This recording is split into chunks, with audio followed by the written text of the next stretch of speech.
Antes de abordar en los diversos servicios de almacenamiento disponibles, es importante recordar por qué se tienen estos servicios disponibles.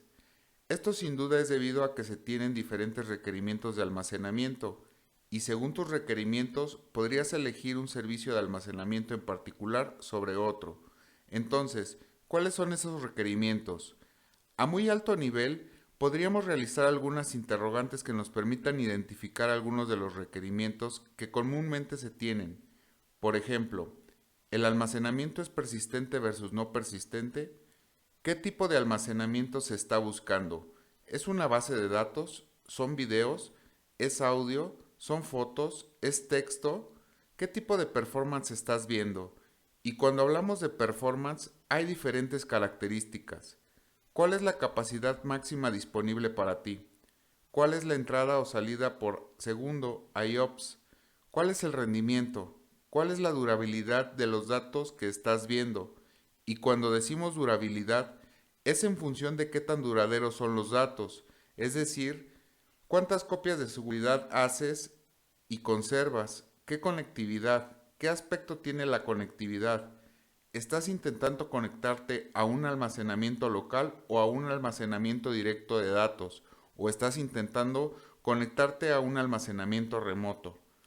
¿Cuánto y cómo accede tu aplicación a los datos? Y finalmente, relacionado con la conectividad, está el tipo de protocolo que planeas usar, además de contestar si el almacenamiento es en bloque o es un almacenamiento de archivos u otro tipo de almacenamiento.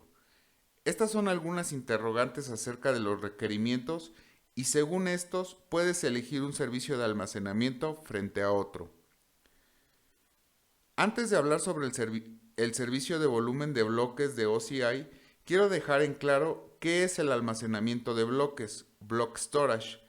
Piensa en el almacenamiento de bloques como un disco duro de tu servidor, el cual está instalado en un chasis remoto.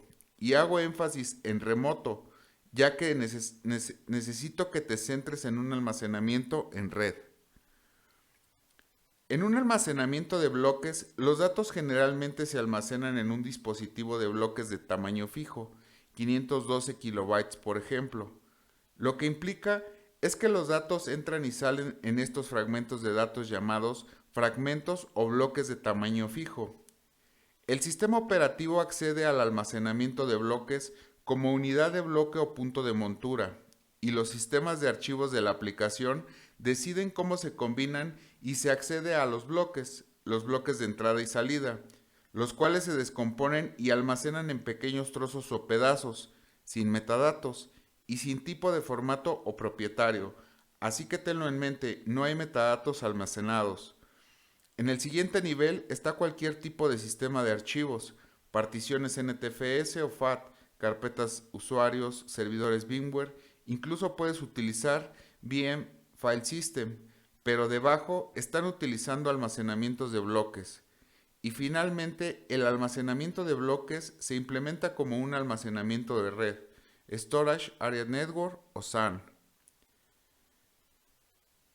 En un entorno OCI, ¿qué es el servicio de volumen de bloques?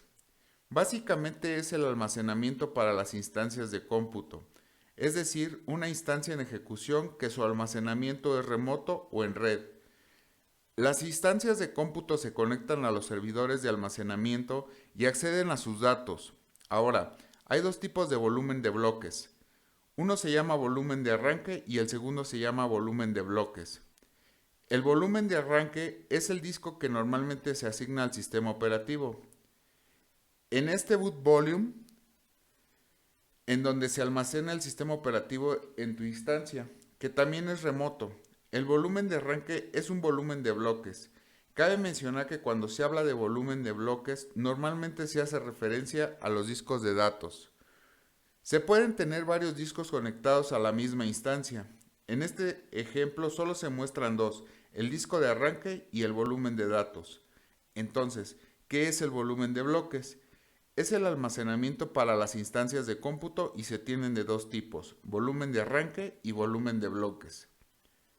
¿Por qué usamos volumen de bloques? Bueno, La razón más importante por la que se usa el volumen de bloques es porque se desea almacenar datos en forma independiente y más allá de la vida útil de la instancia de cómputo. ¿Qué significa? Imagínate que la instancia de datos muere, pero el volumen de arranque y sus volúmenes de datos siguen disponibles. La durabilidad de los datos es una de las razones por la que usarías el volumen de bloques. ¿Cuáles son los casos de uso más frecuentes? Se puede ejecutar las bases de datos, ya que son datos individuales, que en realidad se almacenan como bloques o fragmentos de datos. Exchange no está soportado, por ejemplo, solo admite almacenamiento a nivel de bloques, block level. ¿Recuerdas que hablamos de Virtual Machine File System? Sistemas de archivos en clústeres de VMware.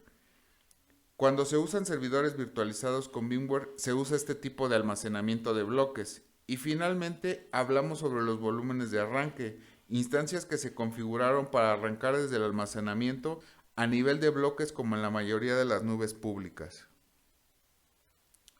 Hemos platicado que el volumen de bloques es muy duradero, pero ¿qué significa? Se refiere a que el servicio de volumen de bloques en realidad almacena réplicas de datos en 3 dominios de falla separados. El servicio de volumen de bloques en realidad hará 2 copias más en otro lugar, otros 2 dominios de falla. La idea general es, digamos que el dominio de falla 1, fail domain 1, no está disponible por alguna razón. El volumen de arranque y los volúmenes de bloque continuarán disponibles para tu instancia de cómputo. Como te darás cuenta, con esta solución no tienes que configurar ninguna protección basada en software, pero se tienen que hacer respaldos. ¿Ha terminado mi responsabilidad? ¿Es requerido hacer algo adicional? De hecho, tu trabajo no está terminado. Esta solución es lo que hace que el servicio sea tolerante a fallas, y no para mantener respaldos per se. Ahora, ¿qué sucede si tienes una instancia en la que accidentalmente se eliminan datos o los datos se corrompen? En estos casos, debes de utilizar el volumen de bloques de respaldos periódicos, es decir, debes de hacer respaldos. En caso de que no tengas copias de seguridad, literalmente los datos están en riesgo. Ahora, también existen respaldos programados automatizados. ¿Cómo funcionan estos? Las copias de seguridad en realidad van hacia algún almacenamiento de objetos, Object Storage, el cual veremos a detalle más adelante. Y a partir de esta copia de seguridad se crea un nuevo volumen, que luego podrás adjuntarlo a una instancia de cómputo. Incluso, esto se podría hacer en un dominio de disponibilidad, una availability domain, diferente, aunque podrías hacerlo en el mismo availability domain. Pero si tu región tiene varios availability domain, puedes hacerlo y almacenarlo en otro volumen de datos.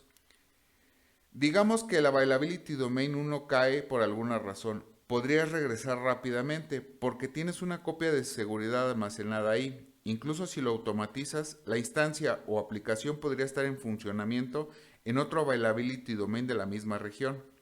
No solo eso, también hay una función que permite realizar copias entre regiones, es decir, te permite copiar las copias de seguridad de volumen en bloques de una región a otra. Entonces podrías tomar una copia de seguridad desde una región hacia otra. ¿Y por qué harías eso? Nuevamente, la idea es cubrir todos los componentes, puntos únicos de falla. Y puedes hacer lo mismo en todas las regiones, debido a que no sabes si una región deja de estar disponible.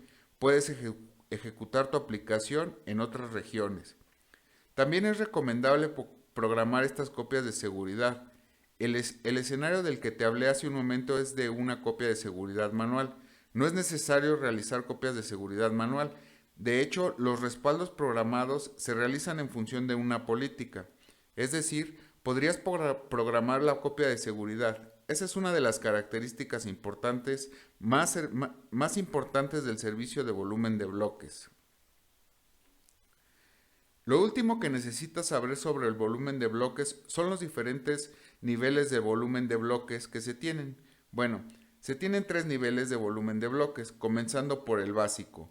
La idea del servicio básico es que sea para entradas y salidas secuenciales grandes. Entonces puedes tener que la cantidad de IOPS es bastante pequeña, pero el rendimiento es bastante decente. Por ejemplo, para el almacenamiento de datos, Big Data, streaming o una gran cantidad de escenarios de procesamiento en los que se desea leer una gran cantidad de datos. No es requerido leer muy rápido o no tan rápido como una base de datos transaccional, pero se requiere leer un fragmento más grande. Esta es una razón por la que se utilizaría el servicio básico. El segundo es el servicio balanceado, una especie de nivel medio. Aquí hay una combinación equilibrada de IOPS y rendimiento. Obtienes un IOPS bueno, 60 IOPS por gigabyte, y obtienes un rendimiento bastante decente. Este almacenamiento es recomendable para entradas y salidas aleatorias, como discos de arranque o bases de datos transaccionales. Y el último es el rendimiento más alto. En este obtienes IOPS realmente altos, por datos, las más altas de hecho, y obtienes un rendimiento bastante bueno. Así que esto es óptimo si se están ejecutando bases de datos de misión crítica. Ten en cuenta que cada uno de estos niveles, como mínimo, debes de crear un volumen de 50 gigabytes y el máximo es de 32 terabytes. Podrías adjuntar 32 volúmenes por instancia. En otras palabras, el volumen total de almacenamiento que puedes hacer es de 32 volúmenes. Cada volumen estaría cerca de 1 terabyte. Por ahora esa es la cantidad de almacenamiento que las máquinas virtuales pueden soportar. Y por supuesto, hay muchos límites sobre cuánto pueden usar, pero podrías acercarte a esta cantidad de almacenamiento. Otra cosa que debes de tomar en cuenta es que los datos están encriptados, tanto en reposo como en tránsito. Hay dos formas de hacerlo. Puedes dejar que Oracle administre tus claves de cifrado, o puedes controlar tus propias claves. Hay un servicio llamado de gestión de llaves que puedes aprovechar para crear tus propias claves y administrarlas, administrar su cifrado, con el objetivo de bloquear los volúmenes de bloques.